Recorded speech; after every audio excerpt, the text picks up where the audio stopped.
The massive opposition push for power ahead of the 2024 polls has kicked into a high gear today. The third Team India meet in Mumbai has set the stage for what is going to be a big, iconic clash for the Lok Sabha election. The opposition allies, calling themselves Team India, have decided that they need to get into election mode on a war footing. There's no time for delay. And for that, the biggest thing that matters is thrashing out a difficult and complicated seat-sharing formula in the states amidst all of these parties, many of which are on the ground rivals and are hostile to one another. And for that, the alliance has passed a resolution saying that the parties have resolved to fight the polls together as far as possible. The text "as far as possible" has been included in it, perhaps as a pang of pragmatism. It also says, however,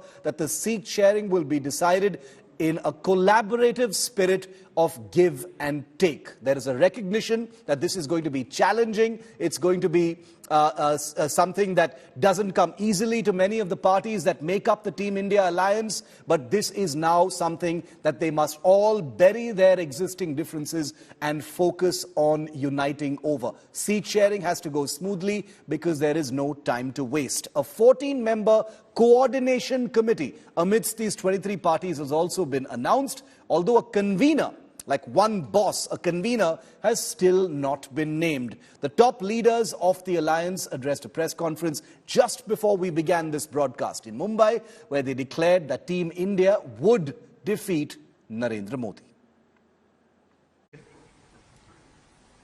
The most important thing to understand is that this stage represents 60% of the Indian population. If the parties on this stage unite, it is impossible for the BJP to win an election. So the task in front of us is to come together in the most efficient way possible. And two big steps have been taken in that regard. The first step is a coordination committee and committees under that committee.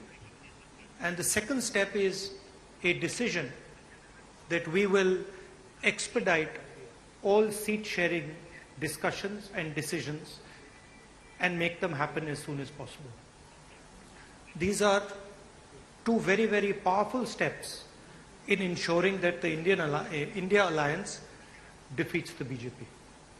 हर जगह meeting करेंगे, हर state capital में हम जाएंगे और जो ये मुद्दे हैं, इन्फ्लेशन का हो, अनएम्प्लॉयमेंट का हो, हर चीज की जो बढ़त हो रही उसका हो, और ऑटोनोमस बॉडीज को सत्यानाश कर रहे हैं, तो ये देश चलाने की रीत नहीं है। ये आहिस्ता आहिस्ता डिक्टेटरशिप की तरफ जा रहे हैं। इसको ढीला करने की कोशिश मोदी जी कितना भी कोशिश करे, हम वो डरने वाले नहीं है। तो आप अच्छी तरह जान लीजिए कि अब इसी का नतीजा होगा कि अभी जो केंद्र में हैं, अब वो हारेंगे, अब वो जाएंगे, ये पक्का जान लीजिए। और आजकल देख रहे हैं कोई काम नहीं कर रहे हैं और खाली उनका बड़ाई हो रहा है। आज जो राज्य वाला बेचारा जो काम कर रहा है उसकी चर्चा कम होती, तो ये ना हो गया, इसलिए पटाइए। दूसरी चीज है, देश के इतिहास को ही बदलना चाहते हैं। अब कोई ठिकाना नहीं है, चुनाव समय के पहले भी हो सकता है, कोई ठीक नहीं है, इसलिए हम लोगों को भी तो अलर्ट रहना न पड़ेगा। अपोजिशन के लोग जब बैठे हैं तो उनके बारे में देश के भारतीय जनता पार्टी के वरिष्ठ नेता इन लोगों के बारे में घमंडिया ऐसा उनका उल्लेख करके उनके बारे में बातें करते। इससे एक ही बात साफ होती है कि घमंडिया कौन है कि जिन्हें लोग मिलकर आपस में बैठने की तैयारी करते हैं, ये भी जिनको पसंद नहीं, उन्हें घमंडिया कहने की आवश्यकता है।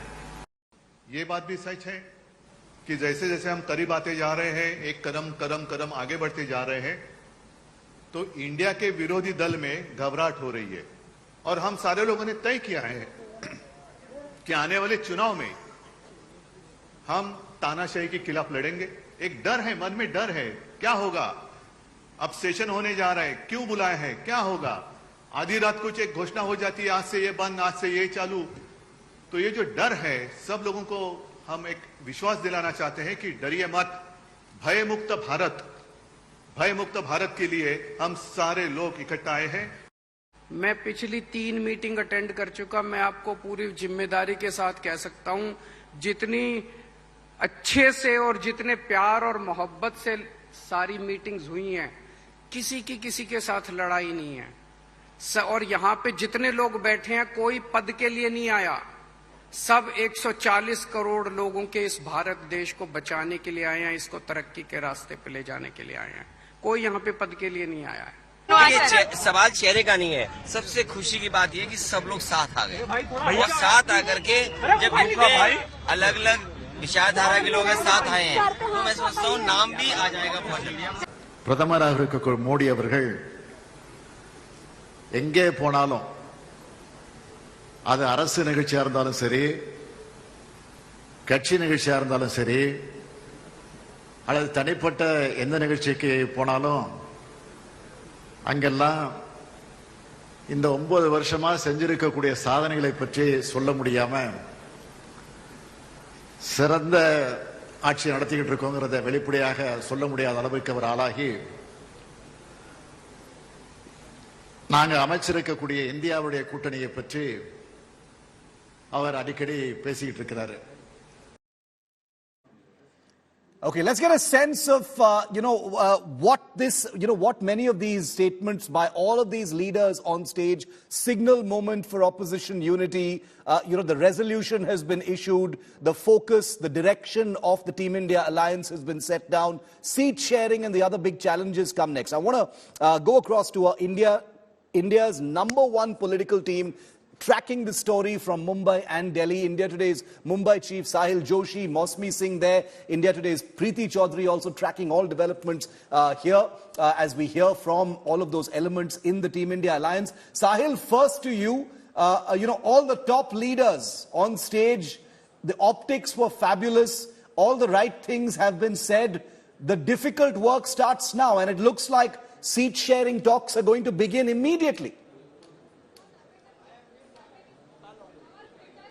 Well, there are 3 takeaways for me from this particular meeting, because the first meeting, as we have been saying, that Patna meeting was a kind of an introductory meeting. A lot of people have not met each other. A lot of people have been opponents of each other, specifically Aam Aadmi Party, Congress, Aam Aadmi Party, NCP, or maybe Shiv Sena. So it was an introductory meeting. The second meeting, gave it a formal alliance name, that is India. The third meeting was actually the decision-making meeting. It actually planned the future strategy for, this grand alliance called India now. The first things first. The first, to steerhead this particular India alliance, they have formed this coordination committee. Some decisions have been taken with a conscious. They decided not to have any kind of a convener because the message would have gone that if the Congress would have had its convener, in a place like Maharashtra, immediately the campaign would have started against Shiv Sena that, look, you have accepted Congress's leadership to fight against Prime Minister Modi and the BJP. So the convenership was dropped down. Rather than that, the 13 leaders coordination committee was formed. The 14 members committee, the CPM will give its name later. But that coordination committee is formed. The second takeaway from this is the inclusion of Sharad Pawar himself. Sharad Pawar has himself given his name to be part of this coordination committee. So specifically in Maharashtra's point of view, there was no clarity about what Sharad Pawar is going to do. Even if he has been saying that he is going to be with India Alliance, half of his party, more than half of his party has gone with the BJP. Despite that, Pawar now has made it very clear, underlying very clear, that he is going to lead the India Alliance partner as a coordination committee member. He is going to be with the India Alliance. That thing has been very clear. The third takeaway from what I can see here, and most of the speeches what they made in front of the media, is that now the time has come to hit the streets. Mamta Banerjee, who was not there, present there, she has to catch the fight, so she actually left before the press conference actually started. It was not a press conference, kind of a press briefing it was, because we were not allowed to ask questions. So Mamta Banerjee insisted that now the time has come to stop these dinner diplomacies, but rather than that, hit the street. Take up the issues of the people, show the people that we are together on the street, and that's what they are starting from the third week of the September, when actually the government has announced a special session to discuss Amrut Kal, and that is the time when the opposition parties are going to hit the streets. So, these are the main important takeaways. And the fourth and the last one, which is most important, which specifically the parties from Maharashtra and Bihar were pushing for, is to start talks about the seat sharing. Who is going to contest how many seats? Because there was a lot of confusion with respect to that. That is what needs to be finalized. The India alliance, in actual alliance, will fight elections in at least 6 states. UP, Bihar, Maharashtra, Bengal, and some of the states in the south, that specifically with respect to Kerala and Tamil Nadu. So these are the places where the seat sharing talks should start immediately, which Congress was not earlier ready, but now they have realized that if elections happen earlier, a lot of people actually said this also, that there is a possibility, including Nitish Kumar, made it very clear that there is a possibility that elections may appear earlier than what we are expecting. And that is the reason, and Sahil, that in fact is the reason why, there is no time to waste as far as these seat sharing talks are concerned, especially in those states that you've actually identified. Mausami, quickly coming to you, you're still at that venue where that press briefing happened. The motto, the resolution, everything has been put out. They've also talked about hitting the ground running. Like Mamta Banerjee says, the time for vibing and forging relationships is over. Now it's time for street action. So are we going to see, joint campaigns and public events, on the election battlefield in the next few days and weeks? Surely, Shiv, and the India members can pat their back. That's so far so good. They've come here, finished 3 meetings. By the end of every meeting, they've been on the stage together. Arvind Kejriwal, Aam Aadmi Party hasn't run away, as said by the BJP. There's no factionism. Repeatedly, even Arvind Kejriwal today said significantly that none of us are after any post. They are issuing the same lines, humming the same tones and tunes. So perhaps it's an alliance that's just got going. And we'll have to see whether they can rough it out in the run-up to the election campaigns. But clearly, they're making the right noises. Today, several leaders spoke, and they were all taking the cue from each other. The body language, the bonhomie was for everybody to see. And they also spoke about agendas and ideas. Rahul Gandhi said that we are going to get a set of ideas. So there is an understanding. It's not only about defeating Prime Minister Narendra Modi. You'll have to get a set of ideas in place that are convincing enough. And perhaps at the crux of it will be this idea of Satyamev Jayate. You can see that we're at the same venue where they put up this copy of the Constitution, the Ashok Pillar, and there, Bharat Mata, Satyamev Jayate, where the venue is to remind the India members and in fact send in a message that we are here to in fact stand for the core values of India. Very, very interesting. Lots of symbolism. The body language appeared to be there, but now the difficult part begins. Preeti, I wanted to bring you in. Rahul Gandhi said a very interesting thing. He said that he was very glad to see, during the course of the meeting, a great deal of flexibility that, all the leaders, the senior leaders looked to be trying to forge relationships and, the rapport he saw was really good, which is very interesting and significant because, in the weeks leading up to this meeting, many of those differences have been amplified, especially in the media. Do you think, in your view, Preeti, that seat sharing will go smoothly? I don't think anybody expects it to go smoothly, but do you see any major pitfalls? Because this is the hard part. Well, Shiv, I think away from managing the optics, because what the India Alliance was doing till now was manage the optics. I would think the Mumbai chapter of the India Alliance has proven to be, at least till now, the most productive. Why I say that? Because there's something tangible that has come out of it. Till now, there was, people were just trying to feel each other, right. get a fix on whether they can sit on the same Vibing table. with each other, yeah, right. yeah. But right now is the time where at least something tangible has come out. I think what's really big in terms of the biggest takeaway from this, number one, definitely, it's a fact the Congress till now wanted to wait for the winter elections before they even talk seat sharing because they were hoping to get enough elbow room by making gains in these elections. The sheer fact, which was echoed by Rahul Gandhi as well, where he also said that we are going to move on immediately to seat sharing. The Congress recognizes, reads the writing on the wall. And possibly what went down yesterday is the entire buzz, whether one election, one poll or early election, all of that has enabled the Congress to maybe smell the coffee. Right. Number one. Right. Number two, they've all come down and decided they will fight together. It's a part of their resolution.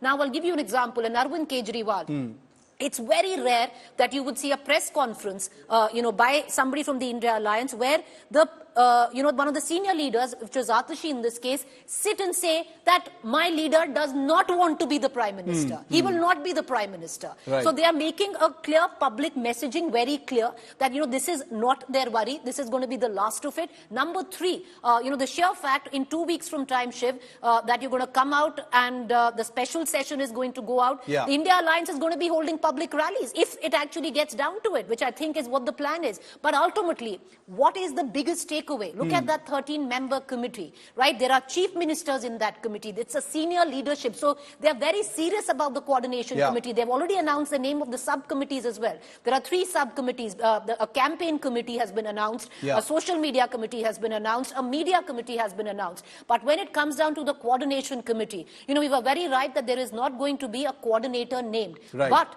who's the undeclared coordinator of this? The Mr. convener, Sharad, Sharad Pawar is Mr. Sharad unnamed Pawar, guy. Undeclared convener of this 13-member committee. Right. Now, will he take the role of a Harkishan Singh Surjit in 2004 and rally this UPA then and now India Alliance together? Time will tell. But for the first time, Shiv, this alliance is making the right political noise in terms of tangible output.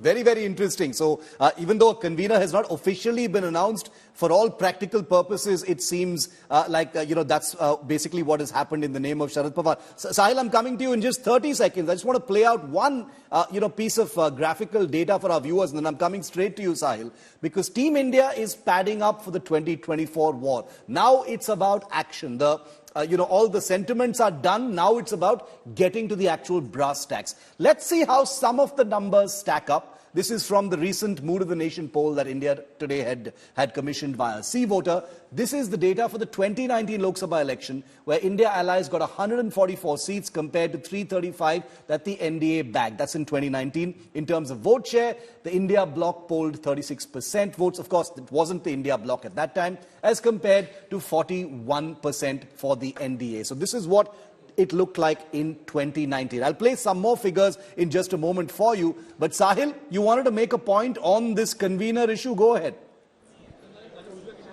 Yeah.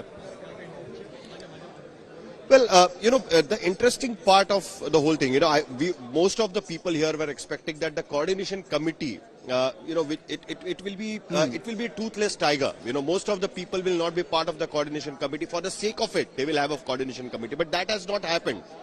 Gandhis have decided to stay away from the coordination committee. K.C. Venugopal, who is the General Secretary of Organization, is part of the coordination committee. So he can take decisions if it comes to the Congress. He has that stature in the Congress that he can take certain decisions. Sharad Pawar himself is part of the coordination committee, who has that kind of experience in the politics, and he can speak to a lot of people who doesn't agree to a lot of things. He has that kind of a reach. Sanjay Raut, again, close confidant of Uddhav Thackeray, has been made part of the coordination committee. So again, that is important. Even if Mamta Banerjee, who could have been a troublemaker, is not part of the coordination committee, but she has given Abhishek Banerjee to the coordination committee, not somebody like Derek O'Brien, who will have to ask Mamta Banerjee before taking a decision.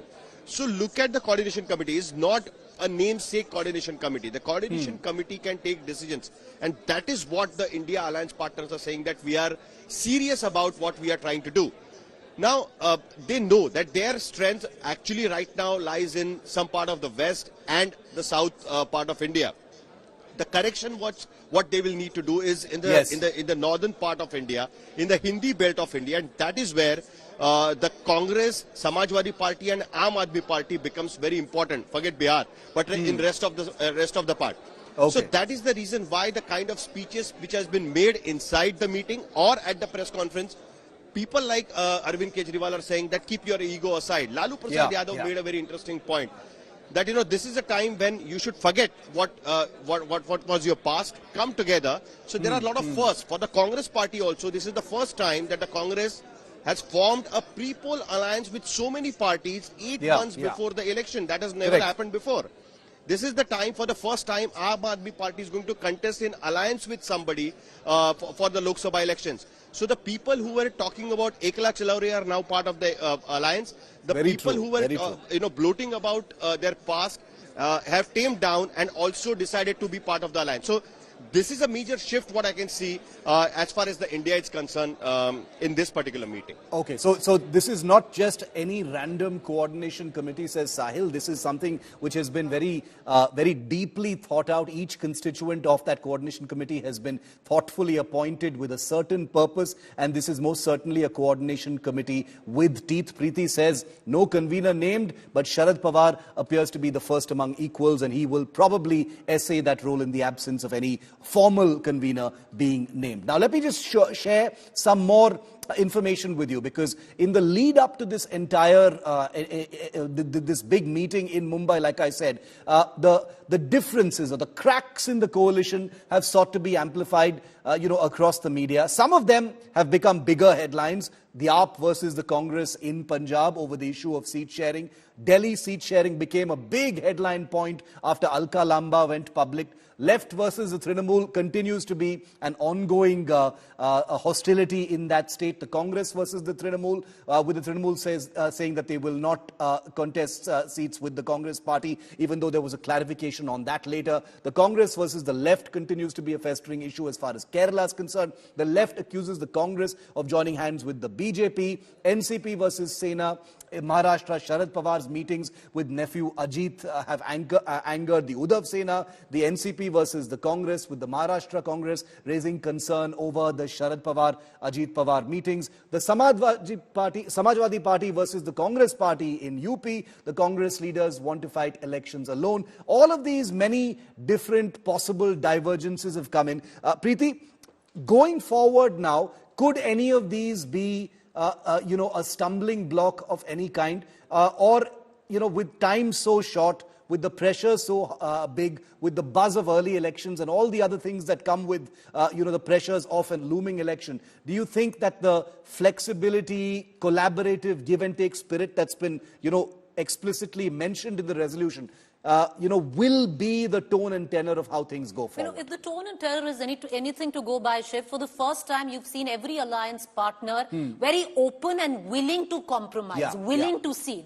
Now let's look at it in terms of what this alliance is. There might be 28 parties, there will be a give and take where the smaller parties are concerned. What are the big parties? Now, Congress possibly will be the fulcrum. Now, in main states, they already have an alliance going. They have an alliance going with the DMK in Tamil Nadu, said there wouldn't be much give and take there. It's very understood what goes on there. In Bihar, they already have an alliance going. So they, again, that's pretty much laid to bed. In Maharashtra, Sahil might want to add, there might be a little bit of push and tug right now in the current scenario, because the Congress or even, the UBT Shiv Sena might want more because the NCP seemingly weakened. But having said that, it's also an alliance which is already brokered. Where will the issues come in, Shiv? The issues will come in with a state like West Bengal. Now, will the Congress be okay just to fight 3 or 4 seats? Because I don't see a Mamata Banerjee give even more than 3 seats to the Congress in West Bengal.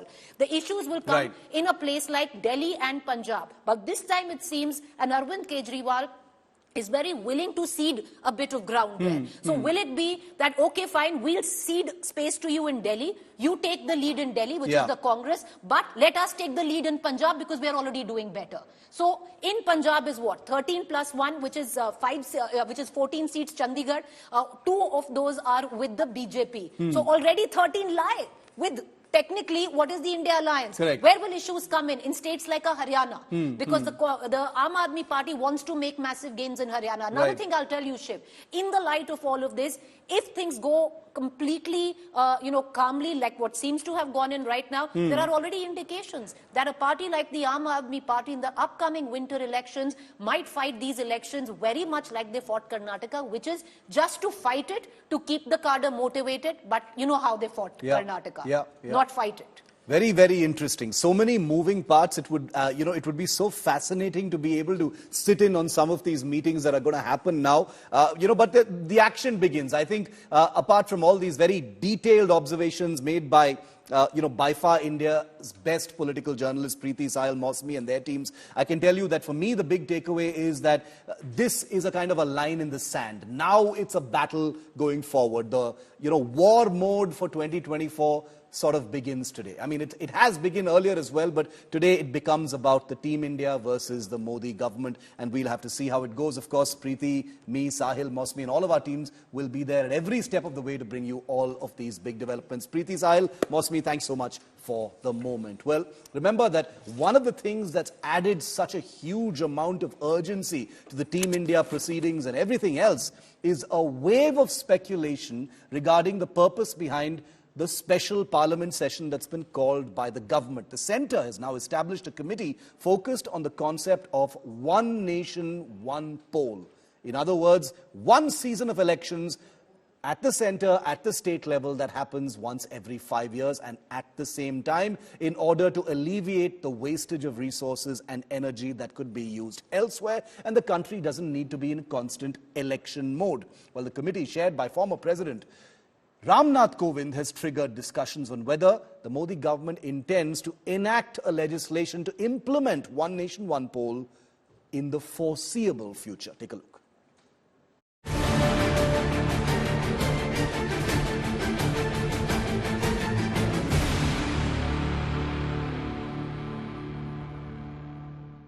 एक बार 5 साल में एक बार चुनाव आए, महीना 2 महीना चुनाव का उत्सव चले, फिर सब काम में लगे। ये बात सबने बताई।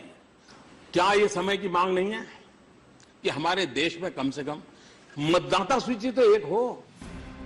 One nation, one poll or simultaneous synchronized elections to parliament and state assemblies is an idea that Prime Minister Narendra Modi has publicly advocated several times in the past.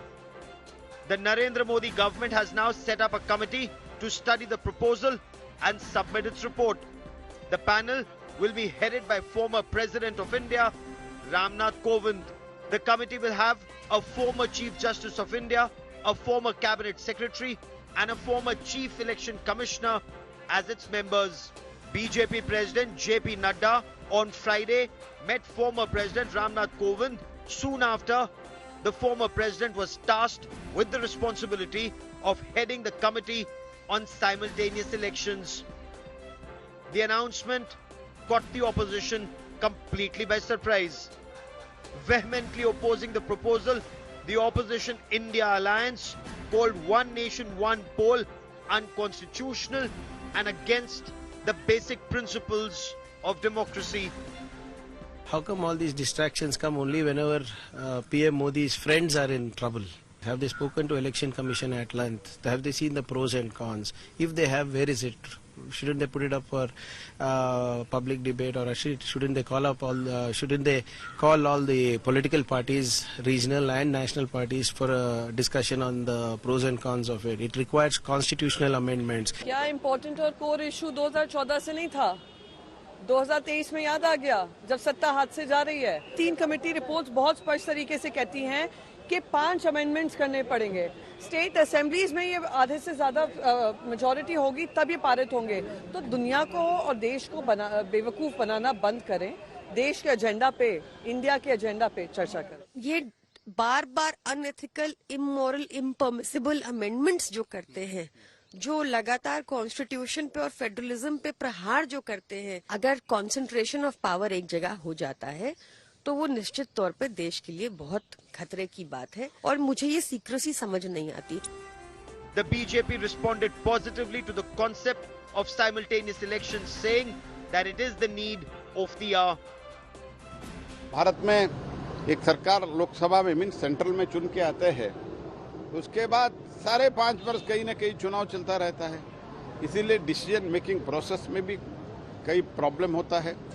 इसलिए ये तो एक विचार है, एक विमर्शा तो होना चाहिए। बार बार इलेक्शन विकास के कार्यों में बाधा पैदा करती है कि लोकसभा, विधानसभा और अन्य सभी प्रकार के इलेक्शन को एक साथ हम आयोजित करें, एक बेहतरीन पहल हुई है।